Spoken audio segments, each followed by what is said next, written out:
Nos encontramos en el que fuera el taller del maestro Carlos Tupaz Mejía, artista nariñense que naciera en Ipiales en el año de 1918. El maestro Tupaz realizó sus estudios artísticos en la Escuela de Artes de la Universidad Central de Quito, en donde se titula como profesor experto. En el año 1934, el maestro Tupaz se vinculó a la Universidad de Nariño como profesor de la antigua Escuela de Bellas Artes. Yo lo conocí siendo su alumno en la Escuela de Bellas Artes de la Universidad, hoy Facultad de Artes de la misma universidad.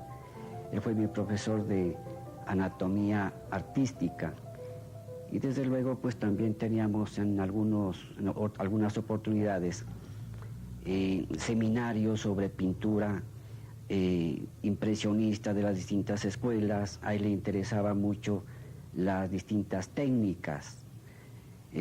Recuerdo mucho que hacía énfasis en la técnica del óleo, hacía muchas investigaciones en las texturas, en los colores.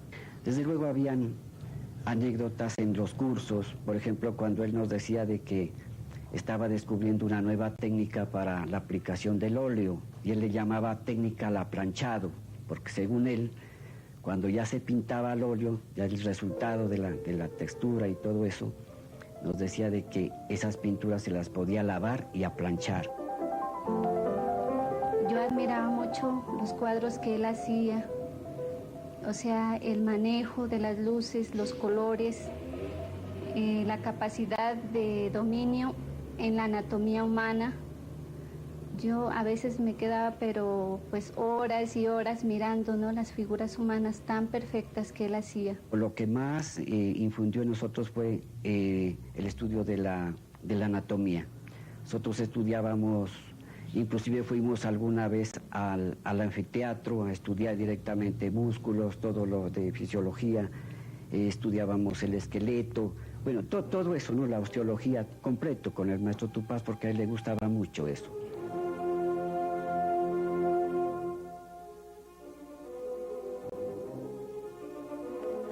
Básicamente la serie productiva del maestro Carlos Tupaz se constituye en un proceso de 3 etapas.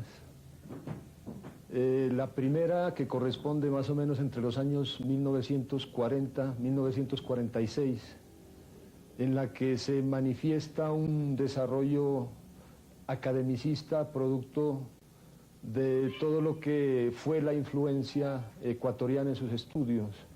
Este tratamiento de la figuración, el proceso del esfumado, el desarrollo del manejo del volumen, la relación del fondo y la forma, siempre estaban determinados por una temática bastante cotidiana y de un reflejo del altiplano nariñense, con algunos principios folclóricos y desde luego con una manifestación de lo que es el saber popular, el carácter nativo y costumbrista.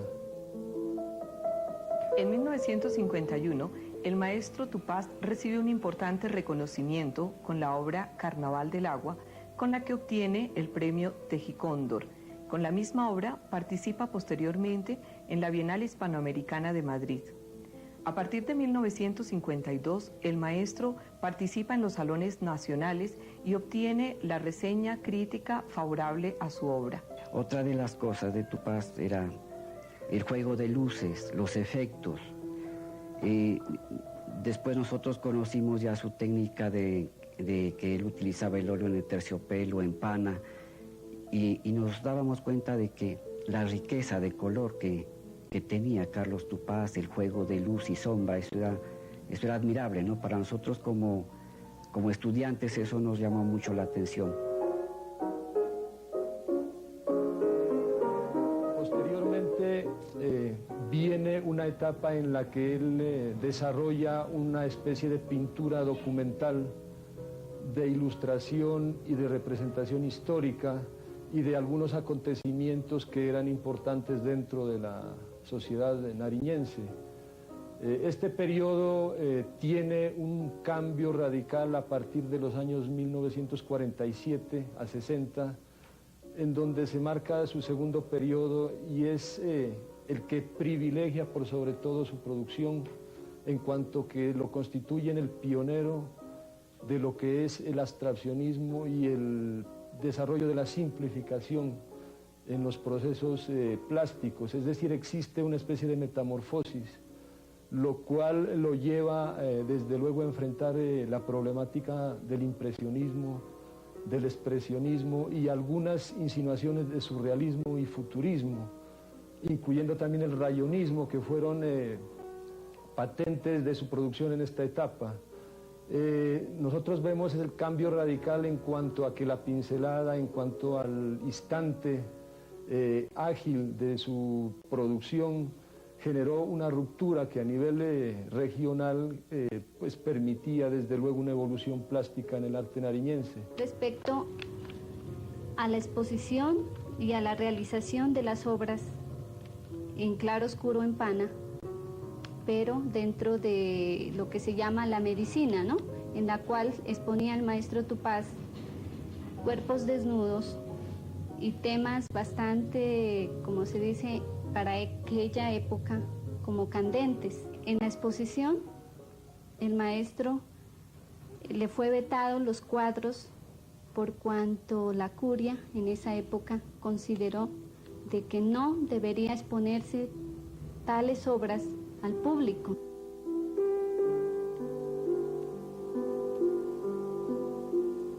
Creo que tuvo pocos amigos, Tupaz. Él era muy entregado a su arte y muy amante de la música.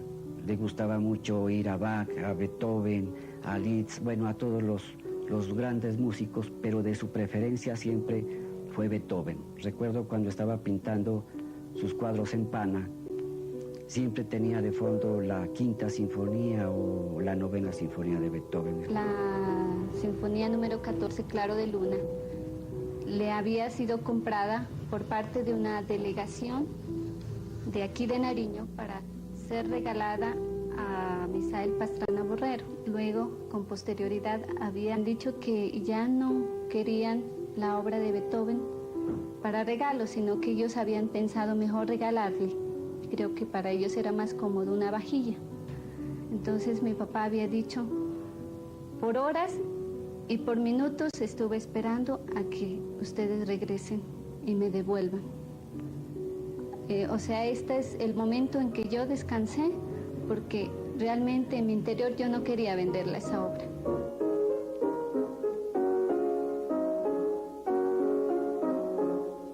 En los años 60 su producción adquiere un cierto estatismo, producto tal vez de que se sintió afectado anímicamente por la muerte de su hermano Asael. Son unos 5 años más o menos de baja de producción, sin que ello demerite tampoco el desarrollo plástico de su obra. Alguna vez estaba un conferencista, compañero nuestro de la Escuela de Artes, dictando una conferencia sobre la vida de Vicente Van Gogh. Este amigo, el conferencista, estaban disgustados con el maestro Tupaz desde hacía un tiempo. No se hablaban. Estábamos con Carlos Tupaz en los asientos de atrás de la sala donde estaba la conferencia, y lo vi llorar a Carlos Tupaz. Entonces, cuando terminó la conferencia, le pregunté qué era lo que le pasaba, y él nos contestó, porque ya nos hicimos un grupito allí de estudiantes. Entonces dijo que él tenía mucha similitud la vida de Vicente Van Gogh con la de él, porque había tenido un hermano que había sido quien le había ayudado cuando estuvo estudiando en Quito. En la última etapa, a partir del 65 al 82, que es la etapa en que muere, se ve algunas consecuencias estilísticas variadas y diversas, que son también un poco el reflejo de la etapa segunda, en donde hay una especie de ambivalencia estilística, en donde se concilia tanto el aspecto figurativo como el aspecto abstraccionista y de simplificación.